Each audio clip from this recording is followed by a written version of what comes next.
as a leader, what is one belief you swear by? Yeah, I'm going to quote Douglas Adams in The Hitchhiker's Guide to the Galaxy. Don't panic. I, a lot of problems, no matter how daunting they are, panic does not help. It's sort of like Yeah. swimming. If you suddenly find yourself drowning, panicking will not help. I think it's really important to set kind of you want to be known as the steady hand on the tiller. You don't want to get too excited. You don't want to get underexcited. You want to get overexcited. You kind of want to maintain the same demeanor. And I think that from a belief standpoint, believing that no matter how bad a problem is, that we'll figure out, we might not be able to solve the whole problem, but we'll figure out how to manage it or manage around it or whatever it might be, I think is important. And that goes up there with one other belief that I have, which is don't be afraid to give bad news. If you're afraid to give bad news, you have a different problem altogether.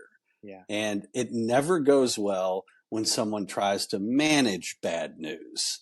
I always tell my folks that, you can come to me with any problem, no matter what it is. My only ask is that you've thought about how to solve it.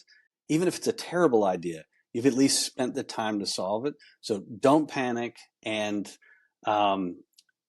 believe that you will figure out a way around these issues. Mm-hmm.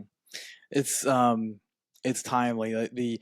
I was actually listening to an audio book this morning, and one of the points in the book was about being calm. And when you are, if you can, which is basically not overreacting, right? Like kind of what you're saying, I think. Right.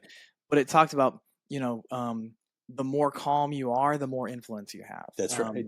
Right. The more people the better people will respond to you, react to you. So yeah, just taking a breath and believing that nothing's permanent. You're going to get through this, right? Mm-hmm. Yeah.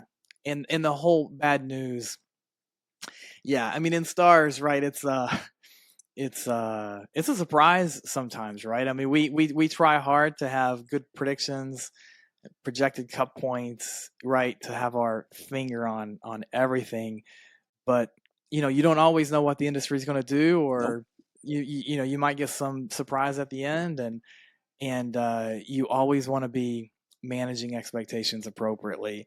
And yeah, I tell clients all the time, like, don't ever don't promise anything, right? Because anything can Can happen. happen. That's right.